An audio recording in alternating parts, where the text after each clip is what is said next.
মেয়েটি অন্ধ জানা সত্ত্বেও আব্বু আম্মুর কথাই বিয়েতে রাজি হয়ে গেলাম। মেয়েটি অন্ধ হইলে কি হয়েছে, দেখতে কিন্তু মাশাআল্লাহ অনেক সুন্দর আছে। বিয়ের প্রথম প্রথম তাকে তেমন একটা ভালো না লাগলেও আস্তে আস্তে তাকে বুঝতে শিখলাম। আস্তে আস্তে তার কষ্টগুলা, তার আবেগগুলা সব কিছুই যখন নিজের সাথে কম্পেয়ার করতে লাগলাম, যে সে একটা অন্ধ মানুষ, সে কত কষ্ট করে চলাফেরা করে, তার কত কষ্ট তার মনে, সে দুনিয়ার আলোটা দেখতে পায় না, তাদের কত কষ্ট, এগুলা ভাবার পরে তারপরে আস্তে আস্তে মায়াতে আটকে গেলাম। এখন আমি তাকে তাকে ছাড়া কিছুই বুঝি না, সবসময় তার সাথেই থাকি, তার খুঁটিনাটি সব কাজে আমি হেল্প করি। সে তো আর নিজে কোনো কাজ করতে পারে না, তার সব কাজ আমি নিজেই করে দিই। আলহামদুলিল্লাহ আমাদের সংসারটা অনেক ভালোই কাটতেছিল। হঠাৎ একদিন রাত্রে প্রায় 1:30 বাজে, এমতো সময় আমি ঘুমের ঘরে আছি, হঠাৎ কার যেন কান্নার আওয়াজ পাইতেছি। ফুপাই ফুপাই অনেক কান্না করতেছে। পাশে তাকিয়ে দেখি আমার সেই অর্ধাঙ্গিনী বউটা কান্না করতেছে। তার কান্না দেখে আমি তাকে জিজ্ঞেস করলাম, কি হয়েছে তোমার, এই মাঝরাতে কেন কান্না করতেছো? তোমার কি হয়েছে? তোমাকে কেউ কিছু বলছে, কেউ বকা দিয়েছে, বা আমার কোনো কথায় তুমি কষ্ট পেয়েছো, বা আমি কি তোমাকে কষ্ট দিয়েছি? প্লিজ বলো, তোমার কান্না আমার সহ্য হয় না। বাট সে কোনো কথাই শুনতেছে না, সে শুধু কান্না করে যাচ্ছে, কান্না করে যাচ্ছে। কান্না করতে করতে এক সময় সে আমার বুকের উপর পড়ে গেল, আমার বুকের উপর মাথা দিয়ে যাচ্ছে, আমাকে একটা কথাই বলছে, ইস, আমি যদি তোমাকে একটা নজর দেখতে পারতাম, এই দুনিয়ার আলোটা আমি জাস্ট যদি একটা নজর দেখতে পারতাম, আমার আর কিচ্ছুই চাওয়ার থাকতো না। আমার জাস্ট একটাই চাওয়া, প্লিজ আল্লাহ, তুমি আমার চক্ষুটা জাস্ট একটা নজরের জন্য আমার হাজব্যান্ডকে আমাকে দেখাই দাও। এটা বলে সে আবারও কান্নায় ভেঙে পড়লো।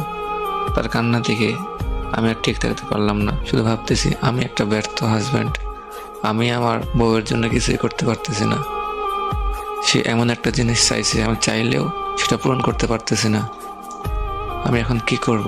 এটা ভাবতে ভাবতে আমার মাথা অনেক ব্যথা করা শুরু করছে। রাত্রে ঘুম হয় না, সারাদিন অফিসে যাওয়ার পরেও অফিসের কাজ ঠিক মতো করতে পারি না।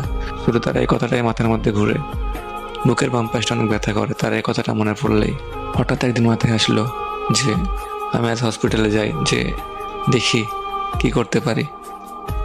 যে হসপিটালে গেলাম, হসপিটালে গিয়ে চেক আপ করলাম, তার চেক আপ করে জানতে পারলাম তাকে যদি অন্য কোনো মানুষের চক্ষু দান করা হয়, তাহলে সে দুনিয়ার আলো দেখতে পাবে এবং তার মনের ইচ্ছা পূরণ হবে। তো এটা জানার পরে আরো বেশি চিন্তায় পড়ে গেলাম যে এখন চক্ষু কই পাবো, আর চক্ষু তো কিনতেও পাওয়া যাবে না, কিনতে পাইলেও তো আমার এত সামর্থ্য নাই যে আমি তাকে চক্ষু কিনে তাকে আমি দুনিয়ার আলো দেখাবো, আমার তো সেই সামর্থ্য নাই। এটা চিন্তা করতে করতে আরো বেশি টেনশনে পড়ে গেলাম, মাথা অনেক ব্যথা করে, জ্বর সর্দিতে ভুগতেছি। এটা ভাবতে ভাবতে হঠাৎ আমার মাথায় একটা আইডিয়া চলে আসলো, আমার তো চক্ষু দুইটা, আর অনেক মানুষই তো আছে তাদের চোখ একটা নেই, বা একটা চক্ষু তাদের কানা হয়ে গেছে, অন্ধ হয়ে গেছে।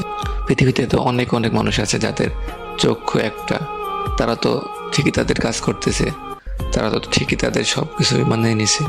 আমারও হয়তো বা 2-1 দিন কষ্ট হবে, বাট আমিও তো মানিয়ে নিতে পারবো। বাট আমার একটা চক্ষু যদি আমার বউকে দান করি, তাহলে তো সে দুনিয়ার আলো দেখতে পাবে, তারও তো ইচ্ছা হয় যে আমাকে দেখতে, আমার দুনিয়ার আলোটা দেখতে। তো ওই দিনকে রাত্রে আমার বউকে আমি জাস্ট একটা কথাই বলছিলাম যে দেখো, তুমি যদি কখনো চোখে দেখতে পাও, দুনিয়ার আলো দেখতে পাও, যদি তোমার আমাকে পছন্দ না হয় আমাকে দেখার পরে, তাহলে কি তুমি আমাকে ছেড়ে চলে যাবা?